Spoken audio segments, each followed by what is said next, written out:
wabarakatuh. Halo semuanya, apa kabar? Semoga dalam keadaan sehat dan tetap semangat untuk belajar dari rumah ya. Nah, kembali lagi di channel Dwi Ayu Pancarani. Pertama-tama, perkenalkan kembali saya Dwi Ayu Pancarani dengan NPM A1M020061. Saya adalah mahasiswa program studi pendidikan IPA Universitas Bengkulu dan saya di sini sekarang berada di bangku semester 4. Pada kesempatan kali ini, saya akan memaparkan kembali materi mengenai seputar manajemen pendidikan dengan topik kepemimpinan sekolah efektif. Pada mata kuliah pengelolaan pendidikan dengan dosen pengampu Bapak Dr. Muhammad Kristiawan Magister Pendidikan. Sebelumnya, di sini pada materi kepemimpinan sekolah efektif ada beberapa topik yang akan kita bahas dan hal yang harus kita ketahui. Yang pertama, konsep kepemimpinan. Kedua, faktor yang mempengaruhi perilaku kepemimpinan. Ketiga, teori kepemimpinan. Keempat, syarat dan prinsip kepemimpinan pendidikan. Kelima, fungsi kepemimpinan. Keenam, kepemimpinan kepala sekolah yang efektif. Ketujuh, kunci sukses kepemimpinan. Dan yang terakhir, gaya kepemimpinan.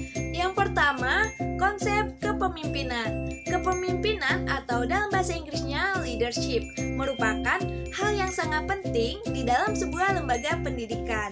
Kepemimpinan di dalam lembaga pendidikan berkaitan dengan bagaimana kepala sekolah mampu untuk mendorong kinerja para guru serta menunjukkan sifat yang bersahabat, dekat, perhatian terhadap para guru baik secara kelompok maupun secara individual. Kepemimpinan juga dikatakan sebagai salah satu fungsi manajemen yang sangat penting untuk mencapai tujuan dari sebuah organisasi ataupun lembaga secara efektif dan efisien. Menurut Said 2010, terdapat unsur-unsur di dalam kepemimpinan adalah sebagai berikut. Yang pertama, ada proses memberi arahan. Jadi, seseorang pemimpin harus membangun hubungan manusiawi antara dirinya dan anggota bawahannya. Dengan adanya interaksi antara atasan dan bawahan secara efektif, maka arahan-arahan yang diberikan akan berjalan secara efektif pula. Yang kedua, ada memberi motivasi.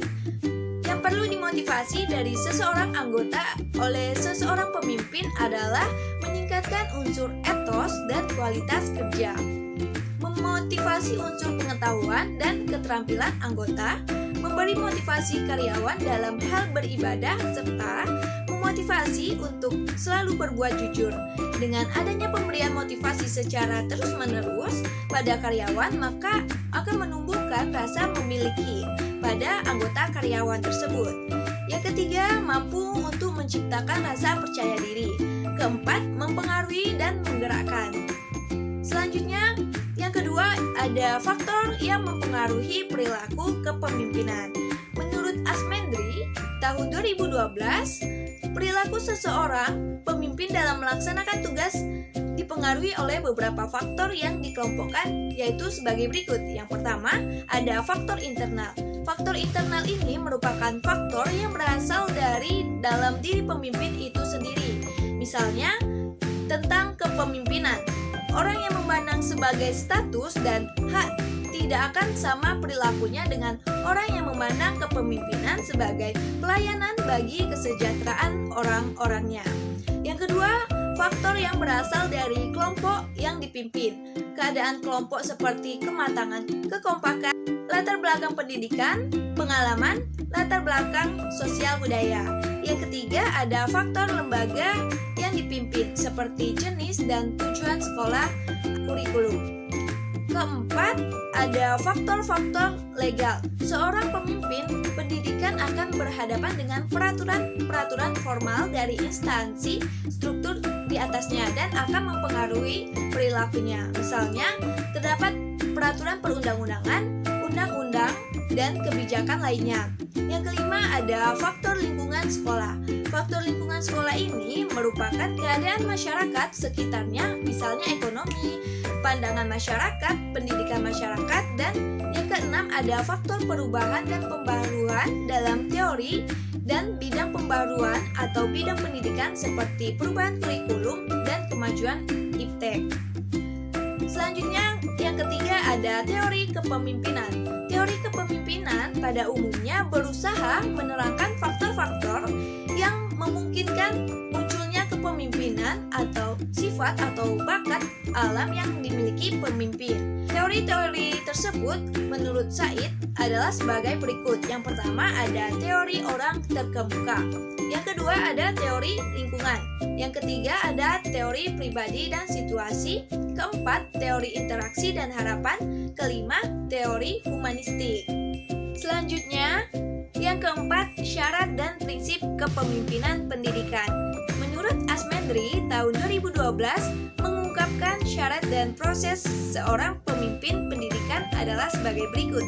Yang pertama, seseorang pemimpin harus memiliki kepribadian yang terpuji antara lain periang, ramah, bersemangat, pemberani, murah hati, spontan, dan percaya diri dan memiliki kepekaan sosial yang tinggi. Yang kedua, paham dan menguasai tujuan yang hendak dicapai dan mampu mengomunikasikan kepada bawahan dan stakeholder. Ketiga, memiliki wawasan yang luas di bidang tugasnya dan bidang-bidang lain yang relevan. Dan yang keempat, berpegang pada prinsip-prinsip umum kependidikan yang meliputi konstruktif, kooperatif, kreatif, memahami dan menerapkan prinsip kepemimpinan Pancasila yang dikembangkan Ki Hajar Dewantara. Selanjutnya yang kelima, fungsi kepemimpinan. Secara operasional, fungsi kepemimpinan dapat dibedakan dalam 5 fungsi pokok, yaitu fungsi instruksi. Fungsi ini bersifat komunikasi satu arah. Yang kedua, terdapat fungsi konsultasi. Ketiga, fungsi partisipasi. Dalam fungsi ini, pemimpin berusaha mengaktifkan orang-orang yang dipimpinnya. Keempat, fungsi delegasi. Fungsi ini dilaksanakan dengan memberikan pelimpahan wewenang, membuat atau menetapkan keputusan baik melalui persetujuan maupun tidak dari atasan. Dan yang kelima, fungsi pengendalian. Selanjutnya, kepemimpinan kepala sekolah yang efektif. Menurut Blake dan Mouton tahun 1964, dalam memimpin sebuah organisasi diperlukan beberapa elemen yang mengantarkan sebuah kepemimpinan yang efektif, yaitu yang pertama ada inisiatif. Pemimpin harus tanggap dengan keadaan dan kondisi organisasi yang dipimpinnya. Yang kedua ada inquiry. Inquiry ini adalah dalam memimpin, maka seseorang pemimpin harus memiliki informasi yang komprehensif. Yang ketiga ada advokasi. Keempat, konflik solving. Merupakan pemimpin selain memiliki inisiatif dan kreatif juga dituntut harus memiliki kemampuan untuk memecahkan masalah dalam organisasi. Kelima, decision making adalah kepemimpinannya dituntut harus memiliki kemampuan dalam memutuskan sesuatu yang terbaik bagi jalannya organisasi. Keenam, kritik adalah ia dituntut untuk jeli dan teliti dalam menjalankan organisasi serta dalam mengevaluasi segala hal. Selanjutnya, terdapat ada kunci sukses kepemimpinan. Menurut Mulyasa, tahun 2013 ada 10 kunci sukses kepemimpinan kepala sekolah, yaitu yang pertama, visi dan misi yang utuh. Kedua, tanggung jawab. Ketiga, keteladanan. Keempat, memberdayakan staf. Kelima, mendengarkan orang lain. Keenam, memberikan layanan prima. Ketujuh, mengembangkan orang. Kedelapan, memberdayakan sekolah. Kesembilan, fokus pada peserta didik. Dan yang terakhir, manajemen yang mengutamakan praktik. Selanjutnya, dapat gaya kepemimpinan.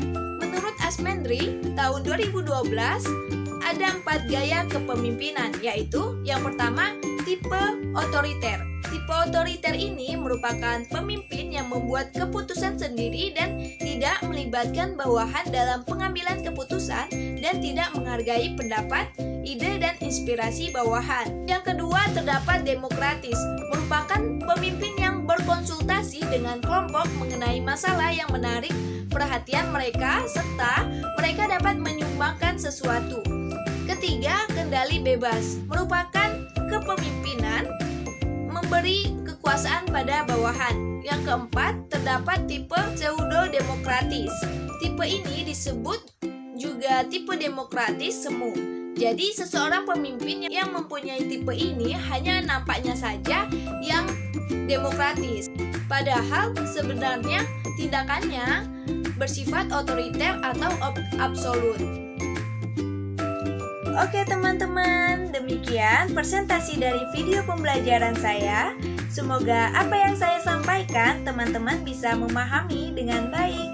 Dan boleh nih kepada teman-teman yang mau memberikan saran, langsung tulis di kolom komentar ya.